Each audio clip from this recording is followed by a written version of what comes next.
Hey, hi there, guys. Warren here. Welcome back to another episode. Back in He State Park. And I dropped off my wife's car for an oil change, and the business is about 1.57 miles away. And I thought I'll just walk down to the park and record an episode. And the episode what I really wanted to talk about was I wanted to add to one of my favorite creators, the Doobie and Gooby channel. And Gooby posted an episode where he asked, where does hate come from? And it was a really good episode. You guys are doing really good work out there, by the way. Don't always agree, but 99.9% of the time you're spot on. But I actually think he nailed it in a lot of ways. But the question reminded me of Nobel laureate, author, humanitarian, and Holocaust survivor Elie Wiesel's quote, where he says that hate is not the opposite of love, it's indifference. And that's stuck with me because it made me realize that hate and indifference aren't really opposites at all. They're kind of like cousins. I think they're just different expressions of the same collapse. And I say that because I think indifference, just based again on using Elie Wiesel as an example, I think indifference is just the death of human worth, right? Because to get to that point, how should I put it? Hate forces you to admit that someone at least exists, right? I think once you get to indifference, it's just not the same.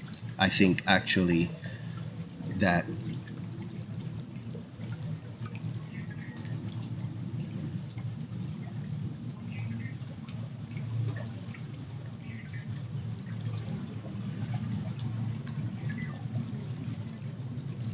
indifference says you don't even count. Again, going back to the Holocaust, and all the other genocides around the world. To look at another human being and do the things that the Holocaust and genocides do, it can't be hate alone. I don't think, because hate reacts. Hate is what we see, right? On the news, in the history books. Indifference erases, I think. And then we hear about those too. But there's nothing left to examine. It just erases human beings.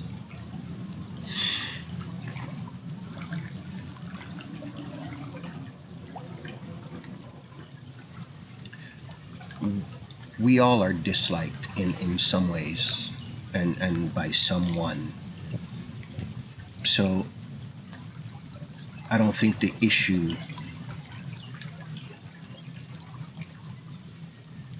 or I should say the damaging thing is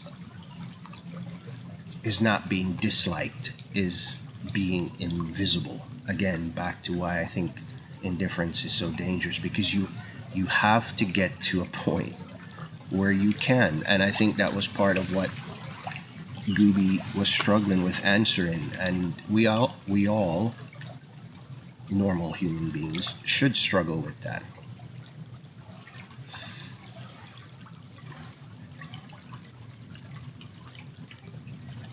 How can you look at another human and do what we do?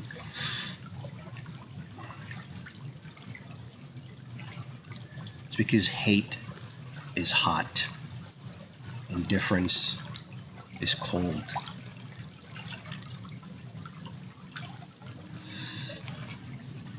Hate is emotional, loud, reactive. Again, to Gooby's point, just Look around. We see it every day in our news here in America and the rest of the world.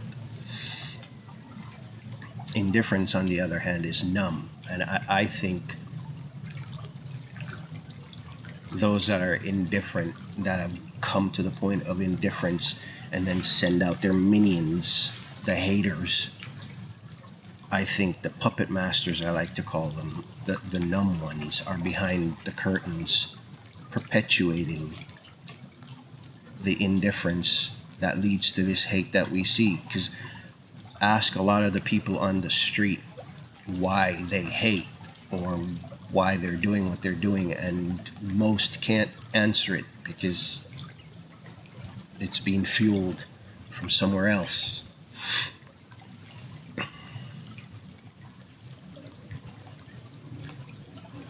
And hate burns and people get worked up, while the puppet masters are just numb and cold wherever it is they are.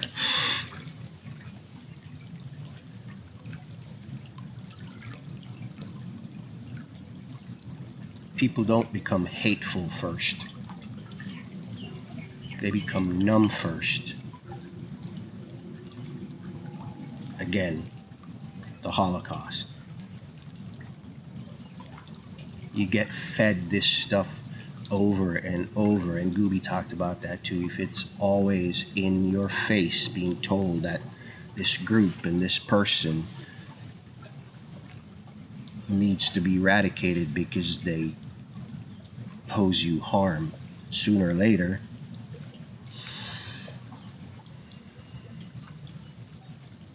and then that numbness over time just makes the cruelty and the hate just a little easier.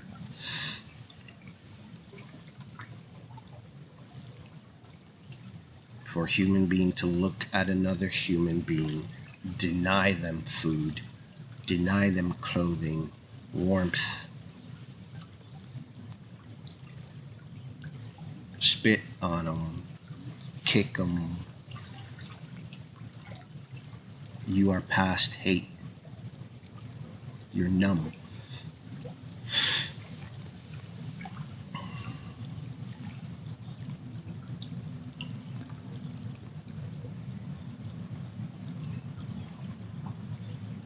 Indifference is how people pretend or stay good and do nothing. Another point Gooby brings up, where people say they're good people because of what it is they're doing that they think is for the greater good, while still harming. And then there's the flip side, like I just said, those who say they're good and sit by and do nothing. Religion.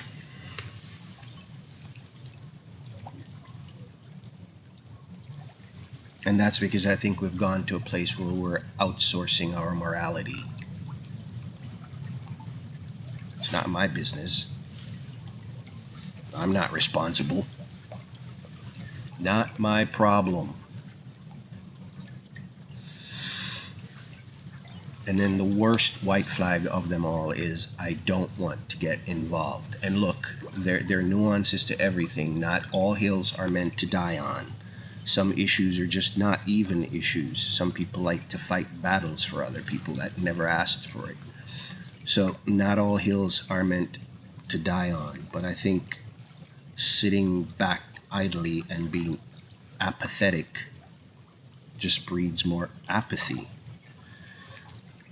which translates to more numbness, which translates to more hate. So I think, yes, be careful how and to what you're getting involved, because I think society should work out some of its own issues over time. We've proven that before too.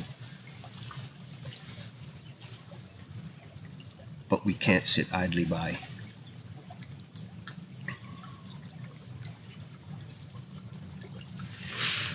Indifference is how harm survives, disguised in pretty clothes, suits and ties.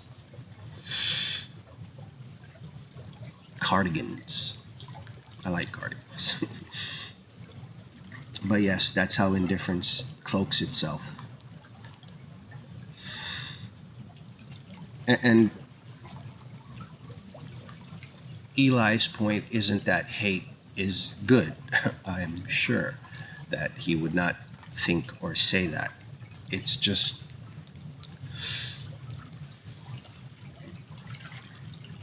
I think there's a class here that's going, a cultural class going around. I can hear him.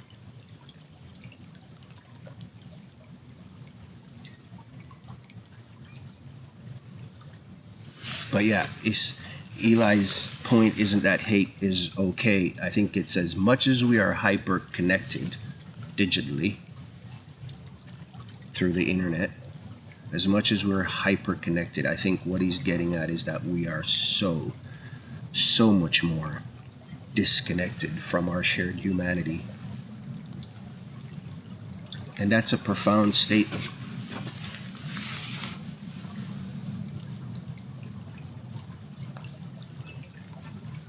Just imagine that, as hyper connected as we are, we have lost how or what it means to truly be humans.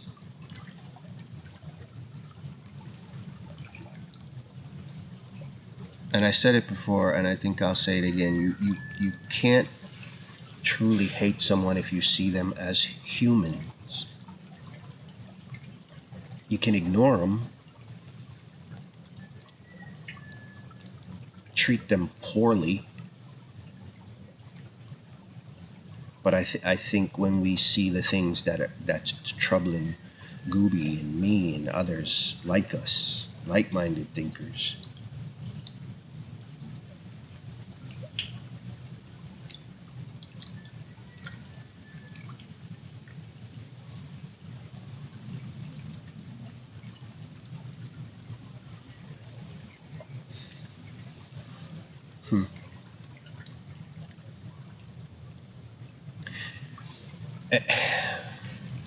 I don't think the antidote is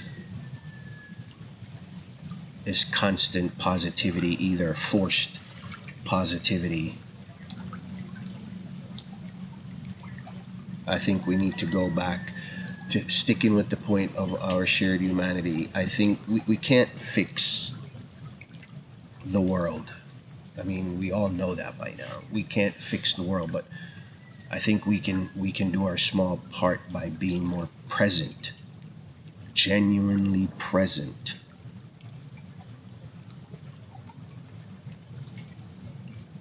Be more empathetic and paying attention, not acting like we don't see what's going on. Because then that leads to the disconnection from our shared humanity, and things like the Holocaust and the genocides in Africa and sometimes in the Middle East.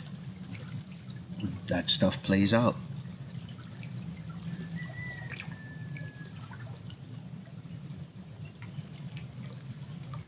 And I said it before, and this is what scares me.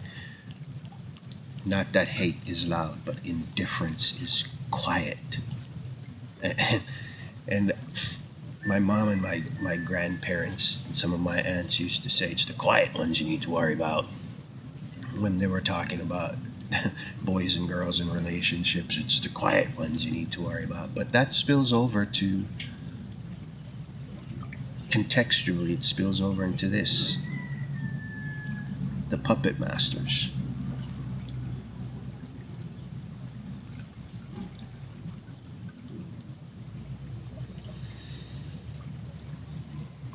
But if you don't know, I think, what to do with the world right now, because I really don't either. I alluded to it. If you don't know what to do with the world right now, start small. Start small. Care on purpose. Not because you get kudo points or you are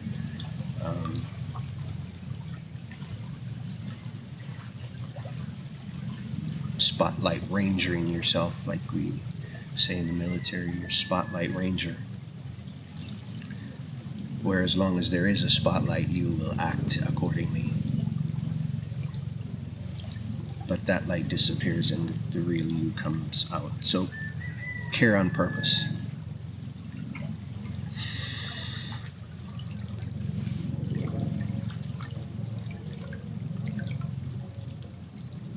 That is all I wanted to share today. I think I might be getting the call for the car here soon. But I'll show you some more of the park on the way out. So if you have to leave, by all means. But if you don't, stick around, and on my walk back, I'll show you some more of it. It's pretty cool. And then I'll show you the koalas too. It's cloudy, but they're not under cloud cover, so I'll share them with you. But if you have to go, thanks for stopping by, and until our next conversation, you be good out there. Take care of yourselves, and we'll talk again soon. I'll see you.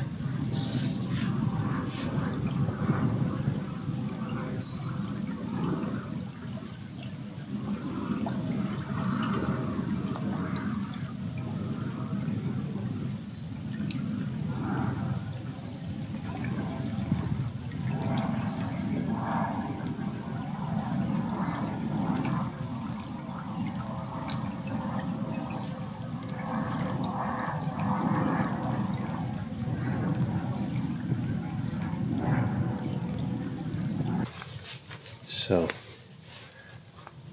here's the information board for the estuary.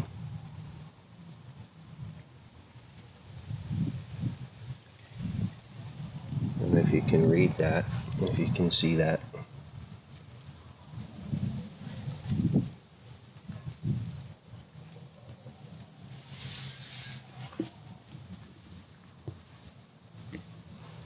And the trail goes that way. Down through there, all the way around to the tip. But I'll show you that from the bridge. Oh yeah, I couldn't leave without showing you the chickens and the cats that hangs out in the parks here. Tons of chickens. That's just a drop in the bucket compared to what you can see. Yep. Here's the sign.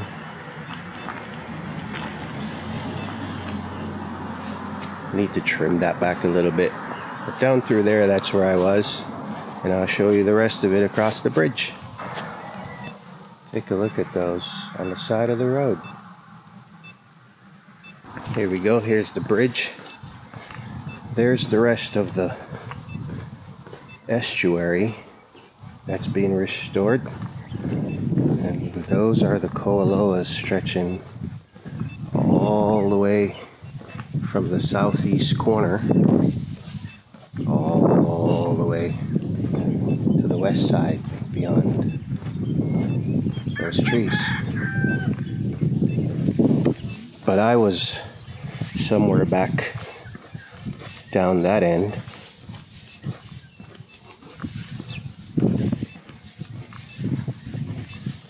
And that's the Kaneohe Bay.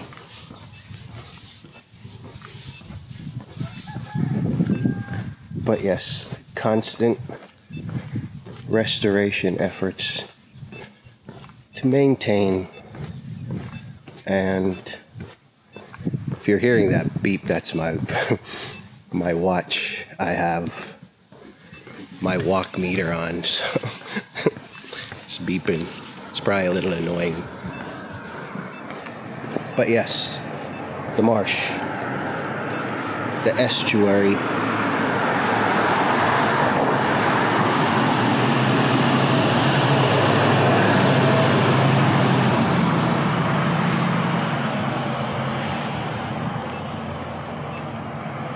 Pretty cool.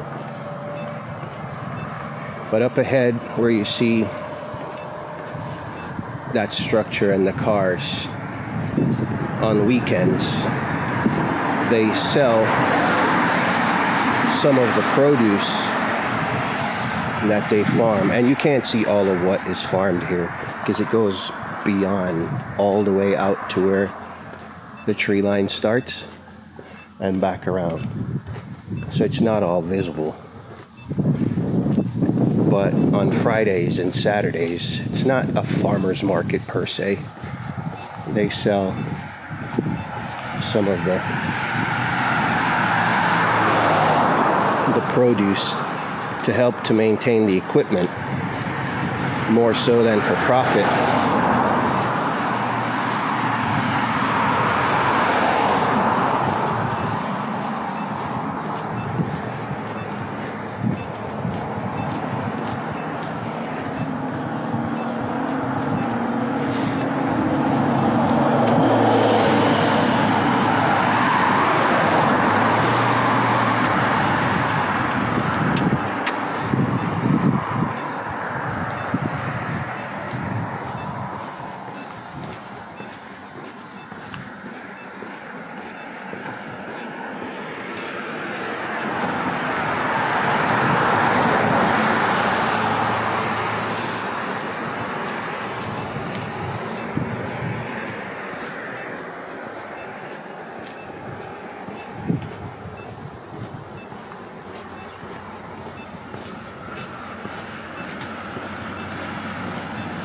There's a little waterway right here. I'll say goodbye for a second time.